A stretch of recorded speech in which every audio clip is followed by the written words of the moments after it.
రాష్ట్ర విద్యాశాఖ మంత్రి నారా లోకేష్ ఇవాళ అసెంబ్లీలో డీఎస్సీపై కీలక ప్రకటన చేశారు. బీజేపీ ఎమ్మెల్యే విష్ణుకుమార్ రాజు అడిగిన ప్రశ్నకు సమాధానంగా లోకేష్ ఈ వివరాలు వెల్లడించారు. 1998 డీఎస్సీ బాధితుల్లో కొందరికి పోస్టులు ఇచ్చామని ఆయన తెలిపారు. అలాగే ఇంకా 600 ఖాళీలు ఉన్నాయన్నారు. త్వరలో వీటిని భర్తీ చేస్తామని తెలిపారు. లీగల్ సమస్యలు రాకుండా డీఎస్సీ నోటిఫికేషన్ ఇచ్చి వచ్చే ఏడాది ఈ ప్రక్రియ పూర్తి చేస్తామని అన్నారు. డీఎస్సీపై మంత్రి నారా లోకేష్ కీలక ప్రకటన చేశారు. ఇవాళ అసెంబ్లీలో లోకేష్ మాట్లాడుతూ ఎన్డీఏ ప్రభుత్వం తొలి సంతకం మెగా డీఎస్సీపై సంతకం చేశామని 16,300 పోస్టులు భర్తీ చేస్తామని ప్రకటించారు. ముందుగా టెట్ నిర్వహించామన్నారు. సుమారుగా 595 ఖాళీలు ఇంకా ఉన్నాయని చెప్పారు. రిటైర్మెంట్ వయసుపై అధికారులతో సీఎం రివ్యూలో చర్చించి నిర్ణయిస్తామని వెల్లడించారు. డీఎస్సీ అభ్యర్థుల విషయంలో ఒక పద్ధతి ప్రకారం నిర్ణయిస్తామన్నారు. ఎటువంటి పిటిషన్లు పడకుండా డీఎస్సీ నోటిఫికేషన్ ఇచ్చేందుకు కసరత్తు చేస్తున్నామన్నారు మంత్రి నారా లోకేష్. అధ్యక్ష, ఈ ప్రభుత్వ అధికారంలోకి వచ్చిన తర్వాత తొలి సంతకం మెగా డిఎస్సీ మీద పెట్టడం జరిగింది అధ్యక్ష.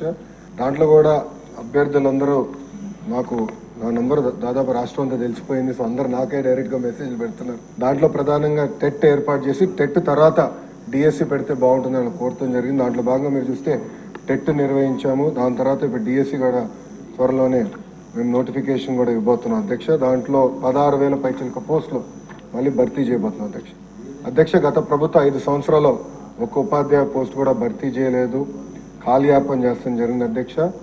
పెద్దలు అన్నట్టు ఈరోజు నిరుద్యోగ యువకులు ఆశతో మన ప్రభుత్వం వైపు చూశారు. వాళ్ళు పోరాడారు కనుకనే ఈరోజు పెద్ద ఎత్తున మనకి దాదాపు 93% సీట్లు మన ప్రభుత్వం కైవసం చేసుకుంటాం జరిగింది. ఒక బాధ్యత ఉంది. ఉద్యోగాల కల్పన అనేది ఒక లక్ష్యంగా పెట్టుకున్నాం. మన సూపర్ 6 మేనిఫెస్టోలో తొలి హామీ 5 సంవత్సరాలు 20 లక్షల ఉద్యోగాలు కల్పిస్తామని, దానికి ప్రత్యేకంగా గ్రూప్ ఆఫ్ మినిస్టర్స్ ఏర్పాటు చేసిన చైర్మన్గా కూడా గౌరవ ముఖ్యమంత్రి గారు నియమిస్తాం జరిగింది. ఒక వార్ ఫుటింగ్ బేసిస్ పైన ఉద్యోగాల కల్పన ఒక లక్ష్యంగా పెట్టుకుని మన ప్రభుత్వం ముందరికెళ్తుందండి. ఈ సభాముఖంగా ఆంధ్ర రాష్ట్ర ప్రజలు కూడా నేను తెలుపుతున్నా అధ్యక్ష. కేంద్రం నుంచి అనుమతులు రాగానే విశాఖ మెట్రో రైల్ ప్రాజెక్టు పనులు ప్రారంభిస్తామని మంత్రి నారాయణ తెలిపారు. రెండో రోజు అసెంబ్లీ సమావేశాల్లో భాగంగా ప్రశ్నోత్తరాల్లో విశాఖ తెదేపా ఎమ్మెల్యేలు అడిగిన ప్రశ్నలకు ఆయన సమాధానమిచ్చారు. విశాఖ మెట్రో రైల్ ప్రాజెక్టుపై డిపిఆర్ను సిద్ధం చేశామని, ఇప్పటికే దీన్ని కేంద్రానికి పంపినట్లు వెల్లడించారు. అక్కడి నుంచి అనుమతులు రాగానే పనులు ప్రారంభిస్తామని వివరించారు. అసెంబ్లీ సమావేశాల్లో ప్రశ్నోత్తరాల్లో భాగంగా మంత్రి నారాయణ విశాఖ మెట్రో రైల్ ప్రాజెక్టుపై సమాధానం చెప్పారు. విశాఖ టీడీపీ ఎమ్మెల్యేలు అడిగిన ప్రశ్నలకు మంత్రి జవాబిచ్చారు. విశాఖ మెట్రో రైల్ ప్రాజెక్టుపై సమగ్ర రవాణా ప్రణాళిక సిద్ధం చేసినట్లు తెలియజేశారు. కేంద్ర ప్రభుత్వం నుంచి అనుమతులు వచ్చిన వెంటనే ప్రాజెక్టు పనులు ప్రారంభిస్తామని చెప్పారు. మెట్రో రైలు రాకుండా గత ప్రభుత్వం కక్షపూరితంగా పక్కన పెట్టేసిందని మంత్రి విమర్శించారు.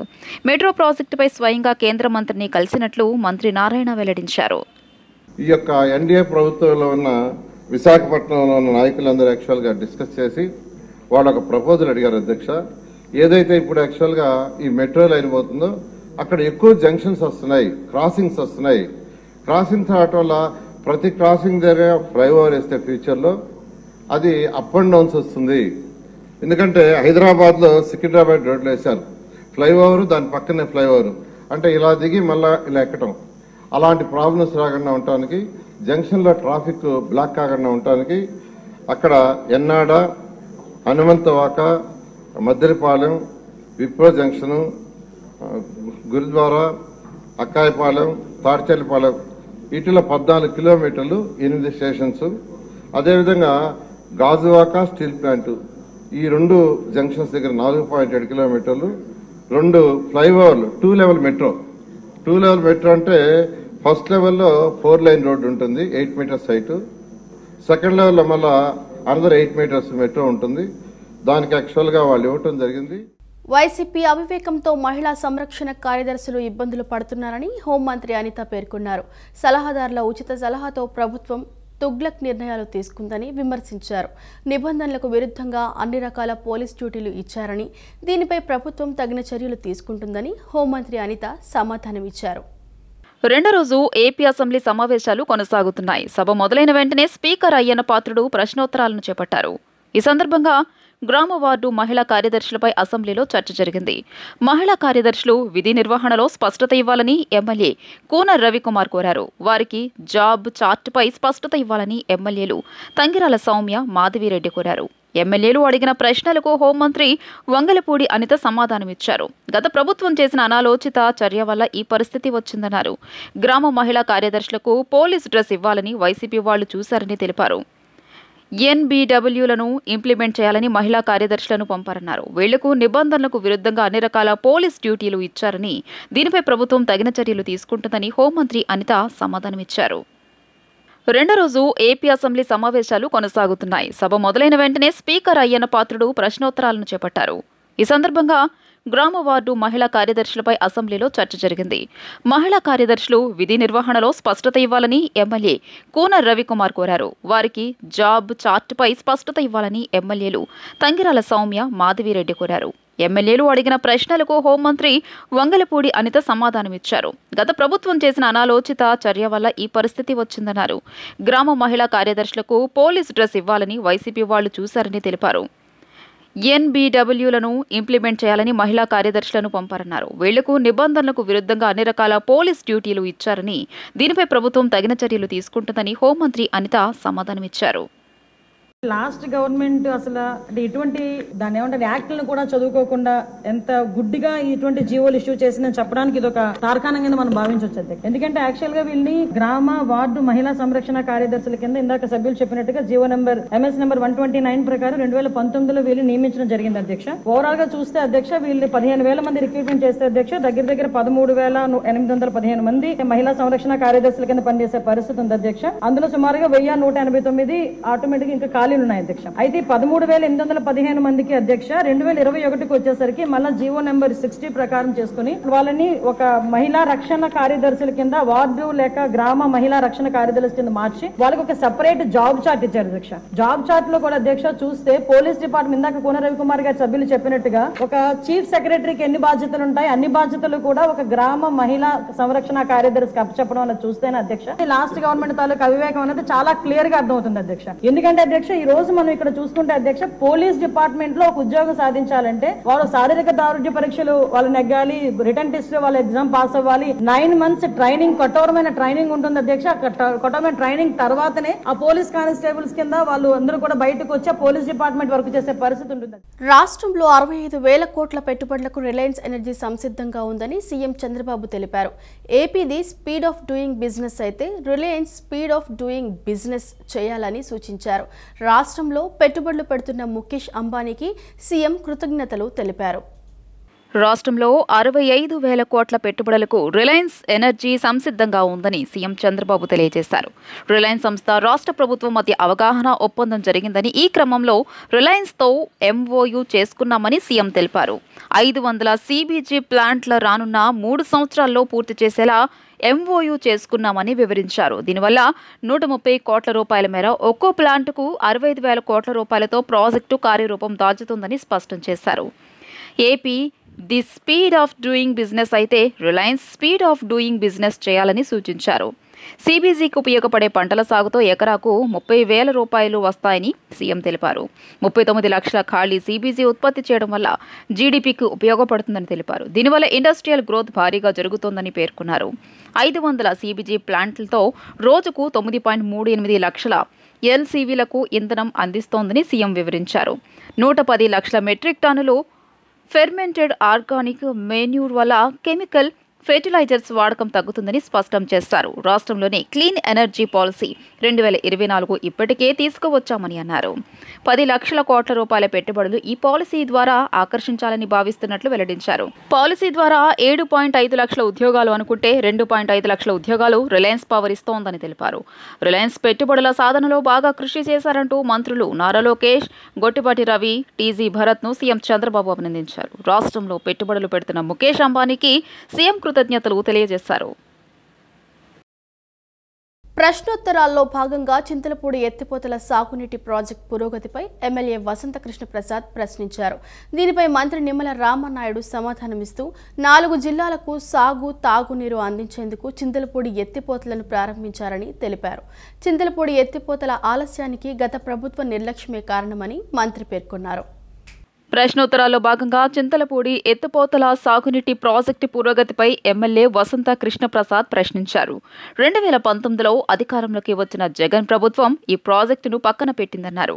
చింతలపూడి ఎత్తిపోతల 6 సంవత్సరాలకు ముందు పెట్టిన మోటార్లు నిరుపయోగంగా ఉన్నాయన్నారు. వీటిని వినియోగానికి తేవడానికి 2,000 కోట్ల రూపాయలు ఖర్చు చేస్తే సాధ్యమవుతోందని వెల్లడించారు. దీనిపై మంత్రి నిమ్మల రామానాయుడు సమాధానమిస్తూ 4 జిల్లాలకు సాగు, తాగునీరు అందించేందుకు చింతలపూడి ఎత్తిపోతలను ప్రారంభించారని తెలిపారు. తెలుగుదేశం హయాంలో 3,038 కోట్ల రూపాయలు ఖర్చు చేసి 40% పనులు పూర్తి చేశారన్నారు. అయితే 2019-24లో కేవలం 760 కోట్ల రూపాయలు ఖర్చు చేసి కేవలం 5% పనులను మాత్రమే పూర్తి చేశామన్నారు. చింతలపూడి ఎత్తిపోతల ఆలస్యానికి గత ప్రభుత్వ నిర్లక్ష్యమే కారణమని మంత్రి నిమ్మల రామానాయుడు పేర్కొన్నారు. మరి సాగునీరు, అదేవిధంగా 25 లక్షల ప్రజలకి త్రాగునీరు తీర్చేటువంటి ఒక బహుళార్థ సాధక ఎత్తిపోతల పథకం మరి యొక్క చింతలపూడి పథకం అధ్యక్ష. అది ఎంత ప్రాధాన్యత కలిగినటువంటి పథకం.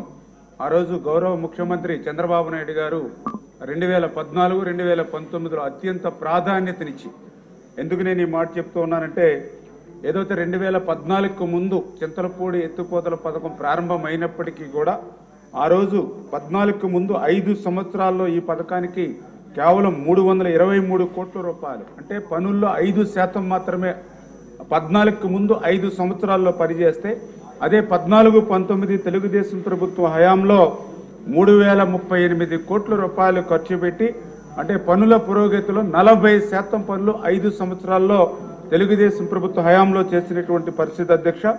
మరి తర్వాత ఏదైతే 2019-2024 మరి గత ప్రభుత్వ 5 సంవత్సరాల్లో చూస్తే కేవలం 760 కోట్లు మాత్రమే, అంటే కేవలం 5% మాత్రమే పనులు ముందుకెళ్లినటువంటి పరిస్థితి అధ్యక్ష. వైసీపీ ఎమ్మెల్యేలు అసెంబ్లీకి డుమ్మా కొట్టడంపై టీడీపీ అధికార ప్రతినిధి ఆనం వెంకట రమణారెడ్డి తీవ్ర ఆగ్రహం వ్యక్తం చేశారు. ప్రతిపక్ష హోదా ఇస్తేనే వస్తానటం సిగ్గుచేటన్నారు. వైసీపీకి ఓట్లేసిన 39.37% మంది ప్రజలను జగన్ అవమానిస్తున్నారని దుయ్యబట్టారు. ఇప్పటికైనా పద్ధతి మార్చుకుని సభకు రావాలని సూచించారు. ప్రజా సమస్యలపై ప్రభుత్వానికి సూచనలు చేస్తే స్వాగతిస్తామన్నారు. మాజీ సీఎం వైఎస్ జగన్ పై టీడీపీ రాష్ట్ర అధికార ప్రతినిధి ఆనం వెంకట రమణారెడ్డి తీవ్ర వ్యాఖ్యలు చేశారు.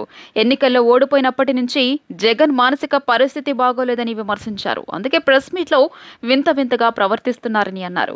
జగన్ ను వెంటనే లండన్ కు పంపించి అక్కడి మెంటల్ ఆసుపత్రిలో చికిత్స అందించాలని అన్నారు. ఆ ఖర్చు మొత్తాన్ని ప్రభుత్వమే భరించాలని సీఎం చంద్రబాబును కోరుతున్నానంటూ ఎద్దేవా చేశారు. జగన్ కు బదులు భారతీరెడ్డిని వైసీపీ శాశ్వత అధ్యక్షురాలిగా నియమించాలని ఆ పార్టీ నేతలు కార్యకర్తలకు సూచించారు. అసెంబ్లీ సమావేశాలకు జగన్, వైసీపీ ఎమ్మెల్యేలు హాజరు కాకపోవడంపై ఆనం వెంకట రమణారెడ్డి మండిపడ్డారు. 2024 అసెంబ్లీ ఎన్నికల్లో వైసీపీకి 39.37% ఓట్లు వచ్చాయని తెలిపారు. వైసీపీకి 1,32,89,134 మంది ఓటు వేశారని, వాళ్ల వాణి అసెంబ్లీలో వినిపించే బాధ్యత లేదా అని నిలదీశారు. జగన్ను మినహాయిస్తే మిగిలిన 10 మంది వైసీపీ ఎమ్మెల్యేలకు 8,93,333 ఓట్లు వచ్చాయని, మరి వాళ్ల సమస్యలపై అసెంబ్లీలో చర్చించాల్సిన బాధ్యత లేదా అని ప్రశ్నించారు. ప్రభుత్వం ఏమైనా తప్పులు చేస్తే వాటిని నిలదీయడం, సలహాలు, సూచనలు చేయాల్సిన అవసరం లేదా అని అడిగారు. నేను జగన్మోహన్ రెడ్డిని చూసి నాకు బాధేస్తుంది. నేను ఒకటే రిక్వెస్ట్ చేస్తున్నా చంద్రబాబు నాయుడు గారిని, జగన్మోహన్ రెడ్డి కుటుంబం ఒప్పుకుంటే అతను వెంటనే లండన్కి పంపించాలి. బెత్లెహేమ్ మెంటల్ హాస్పిటల్లో అతనికి ట్రీట్మెంట్ ఇప్పియాలి. ఆ ప్రభుత్వమే ఆ ఖర్చు కూడా మొత్తం ప్రభుత్వం పెట్టాలని కూడా నేను మనవి చేస్తా ఉన్నా. ఎందుకంటే జగన్మోహన్ రెడ్డి కోసం కాదు, సాక్షాత్తు రాజశేఖర రెడ్డి బిడ్డ. ఆ రాజశేఖర రెడ్డి అంటే చాలా మందికి మమకారం ఉంటుంది. ఆ రాజశేఖర రెడ్డి బిడ్డకి ఈ మానసిక ఒత్తిళ్ల నుంచి మామూలు మనిషిని చెయ్యాలి. మామూలు మనిషి చేసి మళ్ళీ అసెంబ్లీకి రావాలి. వైసీపీ పార్టీ అక్కడ మాట్లాడాలి. ఒక నాయకుడిగా, మంచి నాయకుడిగా, ఎస్ జగన్మోహన్ రెడ్డి మంచోడు అయిపోయాడు, మానసిక ఒత్తిడి లేవు, he's not a mental patient any more అనేది గర్వంగా వైసీపీ కార్యకర్తలు చెప్పుకోవాలనేదే నా ఆకాంక్ష. రోజు ఎన్నో రకాల ఒడిదుడుకులను ఎదుర్కొంటున్న వారికి స్వాంతన చేకూర్చేందుకు ఆర్ట్ ఆఫ్ లివింగ్ సంస్థ మహాసత్సంగం కార్యక్రమాన్ని నిర్వహిస్తోంది. ఈ సాయంత్రం విజయవాడ కృష్ణానది తీరాన జరగనున్న ఈ కార్యక్రమానికి సంస్థ వ్యవస్థాపకులు శ్రీ రవిశంకర్ హాజరు కానున్నారు. ఉభయ తెలుగు రాష్ట్రాలతో పాటు ఇతర ప్రాంతాల నుంచి కూడా అనేక మంది ఈ కార్యక్రమంలో పాల్గొనేందుకు రానున్నారు. విజయవాడ భవానీపురంలో ఆధ్యాత్మిక తరంగాలు వీచనున్నాయి. అందుకు కరకట్ట సౌత్ రోడ్లోని బబ్బూరి గ్రౌండ్ వేదిక కానుంది. 13 ఏళ్ల సుదీర్ఘ కాలం తర్వాత ఆధ్యాత్మిక ప్రవచన ధ్యాన మహాసత్సంగం కార్యక్రమానికి ప్రపంచ ప్రఖ్యాత ఆధ్యాత్మికవేత్త గురుదేవ్ రవిశంకర్ విజయవాడ విచ్చేయనున్నారు. ఈరోజు సాయంత్రం 6 గంటలకు జరగనున్న మహాసత్సంగంలో గురుదేవ్ రవిశంకర్ గానం, జ్ఞానం, ధ్యానం అంశాలపై ప్రవచించనున్నారు. ఇందుకు ఆర్ట్ ఆఫ్ లివింగ్ సంస్థ, యోగ సాధకులు, కార్యకర్తలు విస్తృతమైన ఏర్పాట్లు చేస్తున్నారు. విద్యార్థుల్లో ఏకాగ్రత, మానసిక ఆరోగ్యాన్ని పెంపొందించేందుకు సత్సంగం దోహదపడుతుందని పేర్కొంటున్నారు. కార్తీక మాసం పురస్కరించుకుని విజయవాడ రూరల్ మండలం నున్న చినకంచి చంద్రశేఖరేంద్ర స్వామి క్షేత్రంలో శతచండీ యాగం వైభవోపేతంగా సాగుతోంది. కార్తీక మాసం మహాశివునికి ఎంతో ప్రీతికరం. అలాంటి పవిత్రమైన మాసంలో ముక్కంటిని దర్శించుకుంటే విశేషమైన ఫలితం దక్కుతోందని క్షేత్రం ఘనపాటి ముక్కిపాటి శర్మ పేర్కొన్నారు.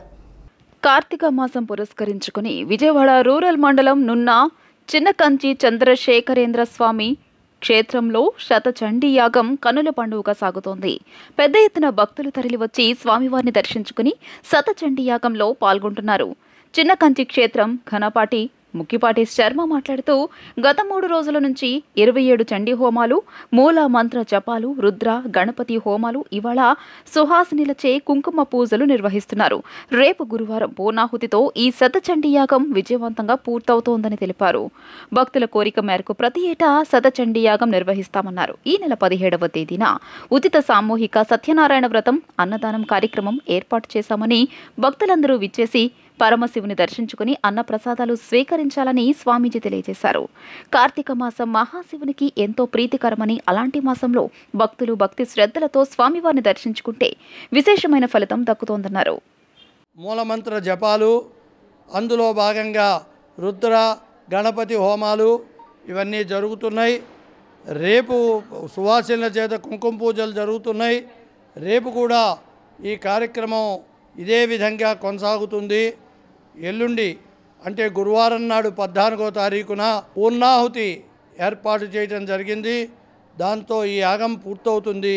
లోక కళ్యాణార్థం జరుపుతున్నటువంటి ఈ యాగంలో భక్తులందరూ పాల్గొని చినకంచి క్షేత్రం గురించి విశేషంగా చెప్పవలసిన అవసరం లేదు. అందరూ ఈ క్షేత్రంలో ఎంతో ఆనందాన్ని పొందుతూ ఉన్నటువంటి పరిస్థితి. రేపు 17వ తారీఖున ఇక్కడ 12వ సంవత్సరంగా 12వ సామూహిక సత్యనారాయణ వ్రతాలు ఏర్పాటు చేయడం జరిగింది. అందరికీ ఉచితంగా సత్యనారాయణ వ్రతం చేయటం, దాంతో చేసుకుంటే అవకాశం కల్పించారు ఇక్కడ ఉన్నటువంటి కమిటీ సభ్యులు. అట్లాగే మరి అందరికీ కూడా ఆ రోజున భోజనాలు ఏర్పాటు చేయడం జరిగింది. కాబట్టి భక్తులందరూ ఈ మహత్తరమైన కార్యక్రమాల్ని పాల్గొని ఆనందింపజేయవలసిందిగా చంద్రశేఖరేంద్ర సరస్వతి స్వామివారి సేవా సమితి పక్షాన శ్రీ చినకంచి కామాక్షి సేవా సమితి పక్షాన అందరినీ కూడా కోరటం జరుగుతోంది. బుడమేరు వరద ముంపుతో తీవ్ర ఇబ్బందులు పడిన బాధితులకు నిత్యావసరాలు అందించి వారికి అండగా నిలిచిన యాక్షన్ ఫర్ రూరల్ డెవలప్మెంట్ స్వచ్ఛంద సేవా సంస్థను హృదయపూర్వకంగా అభినందిస్తున్నట్లు AP fire services DG Madireddy Pratap తెలిపారు. సేవా కార్యక్రమాలు కాకుండా సుమారు 2500కు పైగా నిరుద్యోగ యువతకు వృత్తి నైపుణ్య శిక్షణ అందించి వారి ఉద్యోగ అవకాశాలు కల్పించి అందరికీ ఆదర్శంగా నిలుస్తున్నారని కొనియాడారు. నగరంలోని వరద ముంపుకు గురైన సింగ్ నగర్, పాహికాపురం, రాజరాజేశ్వరిపేట, జక్కంపూడి, అంబాపురం, పీనైనవరం పరిసర ప్రాంతాల్లో వరద బాధిత కుటుంబాలకి నిత్యావసరాల పంపిణీ కార్యక్రమం నిర్వహించారు. ఈ కార్యక్రమానికి ముఖ్య అతిథిగా Andhra Pradesh state disaster response and fire services department director general Madireddy Pratap పాల్గొని ఆయన చేతుల మీదుగా 500 మంది వరద బాధితులకు నిత్యావసరాలు అందజేశారు. అనంతరం ఫైర్ డీజీ ప్రతాప్ రెడ్డి మాట్లాడుతూ బుడమేరు వరద ముంపుతో తీవ్ర ఇబ్బందులు పడిన బాధితులకు నిత్యావసరాలు అందించి వారికి అండగా నిలిచిన యాక్షన్ ఫర్ రూరల్ డెవలప్మెంట్ స్వచ్ఛంద సేవా సంస్థను హృదయపూర్వకంగా అభినందిస్తున్నట్లు తెలియజేశారు. అదేవిధంగా యాక్షన్ ఫర్ రూరల్ డెవలప్మెంట్ సంస్థ ద్వారా నిరుద్యోగ యువతకు స్కిల్ ట్రైనింగ్ ప్రోగ్రాం కల్పించి యువతీ యువకులకు జీవన ఉపాధి కల్పించాలని సంస్థకు సూచించారు. ఈ సంస్థ ద్వారా ఇప్పటి వరకు 2500 పై మంది స్కిల్ ట్రైనింగ్ ప్రోగ్రాం శిక్షణ పొంది వివిధ సంస్థల్లో ఉద్యోగస్తులుగా పనిచేయడం అభినందనీయమన్నారు. ఈ కార్యక్రమంలో AP state Christian minority finance corporation MD doctor Amarlapudi Shekhar మాట్లాడుతూ యాక్షన్ ఫర్ రూరల్ డెవలప్మెంట్ స్వచ్ఛంద సంస్థ వరద బాధితులకు సహాయం చేయడం వారి సేవా తాత్పర్యతకు నిదర్శనమన్నారు. యాక్షన్ ఫర్ రూరల్ డెవలప్మెంట్ స్వచ్ఛంద సేవా సంస్థను స్ఫూర్తిగా తీసుకుని ఆపదలో ఉన్న వారిని ఆదుకునేందుకు పలు స్వచ్ఛంద సంస్థలు ముందుకు రావాలని పిలుపునిచ్చారు. ఈ కార్యక్రమంలో యాక్షన్ ఫర్ రూరల్ డెవలప్మెంట్ సంస్థ ప్రతినిధులు జయరాజ్, సుజయ్ ప్రకాష్ రాజ్ తదితరులు పాల్గొన్నారు. కొద్దిగా ఫస్ట్ లో మొట్టమొదటిలో మన స్కిల్స్ లేనప్పుడు, నైపుణ్యం లేనప్పుడు తక్కువ స్థాయిలోనే జాయిన్ అవ్వాలి. కానీ ఆ నిచ్చెన మెట్లు ఎక్కుకుంటూ పోవాలి. సో దానికి కొద్దిగా ఏంటంటే మన ఇంటికి దూరం వెళ్తున్నాం అని అనుకోకూడదు. మన భాష, మన ప్రాంతం, మన తెలుగు వాళ్ళు తెలుగు ప్రాంతంలో వాళ్ళు వ్యవసాయ వాళ్ళు వచ్చి లేదా బెంగాల్ వాళ్ళు వచ్చి మన రాష్ట్రంలో ఉద్యోగం చేయడం అది నేను చాలా కంపెనీల్లో ఇచ్చాను. అక్కడ ఎక్కువ మంది ఏంటంటే తెలుగు వాళ్ళు దొరక ఇతర రాష్ట్రాల వాళ్ళకి ఉద్యోగం ఇస్తారు. అదే ఇదని చెప్పాను, మోటివేట్ చేయాలి, ఇది డబ్బులు ఉన్నాయి, ప్రజలకు సేవ చేయాలనుకుంటున్నాను. సేవ చేయాలన్నప్పుడు ఏంటంటే వాడికి ఉద్యోగం కల్పించి దారి చూపిస్తే వాడు పెద్దోడు అవుతాడు. ఇవాళ బియ్యం ఇస్తే సరే రేపొద్దున మర్చిపోతాడు, తక్కువ చేయలే, కానీ మనిషికి మార్గం చూపించడం కరెక్ట్ అని నేను. ఈ వార్తలు ఇంతటితో సమాప్తం. మరో బులెటిన్తో మళ్ళీ కలుసుకుందాం.